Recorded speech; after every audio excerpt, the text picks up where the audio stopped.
तो जाता कहां है ये पैसा?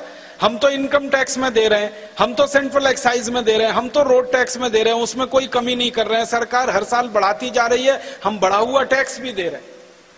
अप्रत्यक्ष कर, इनडायरेक्ट टैक्सेस इतने बढ़ाए हैं सरकार ने जो दुनिया के किसी देश में नहीं बढ़े होंगे। वो सब बढ़ा हुआ टैक्स का पैसा हम दे रहे हैं, कभी हमने कमी नहीं की। लेकिन वो पैसा जा कहां रहा है? विकास तो हो नहीं रहा है। आजादी के 62-63 साल के बाद भी 2.5 लाख गांव में पीने का पानी नहीं है। 21 करोड़ परिवार हैं इस देश के, गांव में रहते हैं, उनमें से सिर्फ 7 करोड़ परिवारों को पीने का पानी है। 14 करोड़ को तो पीने का पानी नहीं है। 3 लाख गांव में चलने की सड़क नहीं है। 2.5 से पौने 3 लाख गांव में बिजली नहीं है इस देश में। उद्योग नहीं है, व्यापार नहीं है, गांव उजड़ रहे हैं, लोग भागकर शहर में आ रहे हैं। और शहर में आकर क्या जीवन बिता रहे हैं? जो गांव में रहने वाले बेरोजगार लोग थे वो शहर में आकर नौकरी की तलाश में झुग्गी झोंपड़ियों में अपना जीवन बिता रहे हैं। हमारे बड़े बड़े शहरों में झुग्गी झोंपड़ियां बढ़ रही हैं। बंबई है, दिल्ली है, मद्रास है, कलकत्ता है, ऐसे सारे बड़े शहरों की 65% आबादी झुग्गी झोंपड़ी में रहती है। 65%। आधे से ज्यादा शहर हमारा फुटपाथों पर सोता है, झुग्गी झोंपड़ियों में सोता है। उन झोंपड़ियों में लोग रहते हैं जहां बारिश का पानी टप टप टपकता रहता है। उन झुग्गी झोंपड़ियों में लोग रहते हैं जहां कीचड़ में कीले बिलबिलाते रहते हैं। उन झुग्गी झोंपड़ियों में जहां आप नहीं जा सकते नाक पर रूमाल रखे बिना, वहां लोगों की पीढ़ियां दर पीढ़ियां गुजर जाती हैं। शादियां होती हैं, बच्चे होते हैं उन्हीं झुग्गी झोंपड़ी। इन झुग्गी झोंपड़ियों में रहने वाला है कौन? तो पता चला गांव का विस्थापित किसान, मजदूर, कारीगर, जिसको गांव में कोई काम नहीं मिला वो शहर में आ गया। कुछ रिक्शा चलाने के लिए, रेहड़ी लगाने के लिए वही है जो रहता है। और आजादी के बाद इसकी संख्या लगातार बढ़ रही है, कम नहीं हो रही है। इसका माने विकास कहां हो रहा है?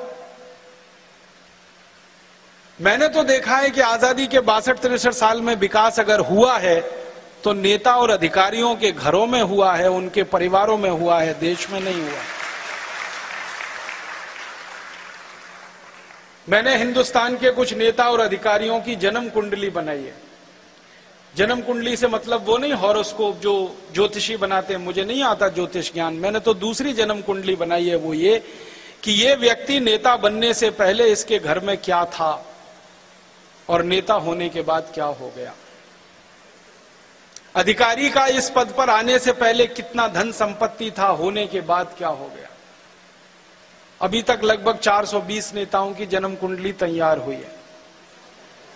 अब ये संख्या ही ऐसी है तो मैं करूं क्या उसका। लगभग 420 नेताओं की जन्म कुंडली तैयार हुई है। एक एक नेता की एक छोटी सी जानकारी देना चाहता हूं, वो ये 20 साल पहले किसी के पास भी टूटी साइकिल नहीं थी घर में, और इतने पैसे नहीं थे कि वो चाय पी सकें अपने जेब से पैसे निकालकर। और आज 20 साल के बाद एक एक के पास 20,000 करोड़ से ज्यादा की संपत्ति। मैं बिना नाम लिए कहना चाहता हूं आपको, आप सब होशियार हैं, तुरंत समझ जाएंगे। महाराष्ट्र में एक नेता है जिसके पास 20 साल पहले फूटी कौड़ी नहीं थी। अगर पुणे से बंबई आना हो तो बस का किराया नहीं था उस नेता के पास। आज उस नेता के पास बंबई से पूना के बीच की हजारों एकड़ और लाखों एकड़ जमीन है, अकेले एक नेता के पास। अकेले एक नेता के पास हजारों लाखों एकड़ जमीन एक व्यक्ति के पास। 20 साल पहले एक नेता था मुंबई में, दादर रेलवे स्टेशन पर भाजीपाला बेचता था। भाजीपाला समझते पालक, मेथी वगैरह वगैरह। आज उसकी संपत्ति खाली मुंबई में 28,000 करोड़ की है, सिर्फ मुंबई में। 20 साल पहले एक नेता था नासिक में जो सिनेमा का टिकट ब्लैक किया करता था। आज उसकी प्रॉपर्टी 22,000 करोड़ की है महाराष्ट्र। सभी राज्यों में नेताओं का यह हाल। मेरा जन्म उत्तर प्रदेश का है। वहां थोड़े दिन पहले एक अधिकारी पकड़ा गया, सीबीआई के चंगुल में आया, जो उत्तर प्रदेश सरकार का चीफ सेक्रेटरी रह चुका है, अखंड प्रताप सिंह। उसके घर में छापा पड़ा, 480 करोड़ रुपए की संपत्ति निकली। मैंने अखंड प्रताप सिंह का वो यूपी कैडर का आईएएस कैडर का अधिकारी रहा, तो कैडर की फर्स्ट पोस्टिंग से लास्ट पोस्टिंग तक की पूरी तनख्वाह जोड़ दी मैंने, वो 84 लाख रुपए बैठती है। उसके पास 480 करोड़ की संपत्ति कहां से आई?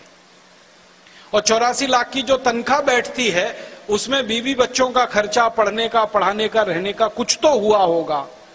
अब उसकी संपत्ति 480 करोड़ कहां से बैठती?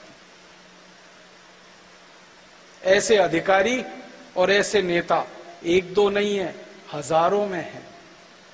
और हमने अंदाजा लगाया है, हमारे देश में एक रिसर्च एंड एनालिसिस विंग करके संस्था है, एक सीबीआई नाम की संस्था है, एक एनफोर्समेंट डिपार्टमेंट है, इन सबके मिले जुले आंकड़ों से अंदाजा लगाया है लगभग 80,000 ऐसे नेता और अधिकारी हैं जिन्होंने लाखों करोड़ों रुपए लूटा है इस देश का, और लूट कर भारत में नहीं विदेशों में जमा कर रखा है, स्विस बैंकों में जमा कर रखा है। स्विस बैंक के अधिकारियों का एक एसोसिएशन है, वो बताते हैं कि भारत के नेता और अधिकारियों का उनके यहां 75 लाख करोड़ रुपए जमा है, 1500 अरब डॉलर। स्विस बैंक के अलावा दूसरे देश हैं दुनिया में जहां पर टैक्स हेवंस कहा जाता है, जहां इनकम टैक्स नहीं लगता, वहां 35 लाख करोड़ जमा है। कुल मिलाकर 110 लाख करोड़ रुपए लूट लिया इन नेता और अधिकारियों ने मिलकर पिछले 62-63 साल। अब समझ में आता है कि आप जो टैक्स का पैसा देते हैं, मैं जो टैक्स का पैसा देता हूं, वो विकास में नहीं लगता, वो नेताओं की तिजोरियां भरता है, अधिकारियों की तिजोरियां भरता है। और नेता और अधिकारी इतने हरामी हैं कि किसी भी स्तर पर नीचे उतरकर आपके पैसे को लूट सकते हैं, इतने हरामी। आप तो मध्य प्रदेश के रहवासी हैं, नागरिक हैं। इस मध्य प्रदेश में बहुत दिन पहले एक दुर्घटना हुई थी, भोपाल में गैस कांड हुआ था, उसमें 17,000 लोग मर गए थे। सुप्रीम कोर्ट ने कंपनी के ऊपर मुकदमा करके कुछ पैसे वसूले थे, 1500 करोड़ रुपए, और बांटने का आदेश दिया था सभी नागरिकों को जिनके घर में मृत्यु हुई है। ये नेता और अधिकारी उसे भी खा गए। आप कल्पना कर सकते हो, हमारे देश के नेता और अधिकारी किसी का कफन बेच के भी खा सकते हैं, इतने निकृष्ट और नराधम किस्म के लोग हैं। पूरी दुनिया में इतने भ्रष्ट, इतने हरामी, इतने नराधम अधिकारी और नेता शायद ही किसी देश में मिलेंगे जो इस भारत देश में। दुनिया में समय समय पर सर्वे होते रहते हैं। अभी थोड़े दिन पहले एक सर्वेक्षण हुआ, पता किया गया कि दुनिया में 200 देश हैं, किस देश की नौकरशाही, किस देश के अधिकारी सबसे ज्यादा भ्रष्ट हैं और किस देश के नौकरशाह और अधिकारी सबसे ज्यादा ईमानदार हैं। वो सर्वे की रिपोर्ट कहती है कि दुनिया का बहुत छोटा सा देश है सिंगापुर, वहां के अधिकारी सबसे ज्यादा ईमानदार और कर्मठ हैं, और दुनिया का सबसे बड़ा देश है भारत, जहां के अधिकारी और सबसे ज्यादा बेईमान, सबसे ज्यादा निकम्मे। वो मैं नहीं कहता, अंतरराष्ट्रीय सर्वे की संस्था कहती है।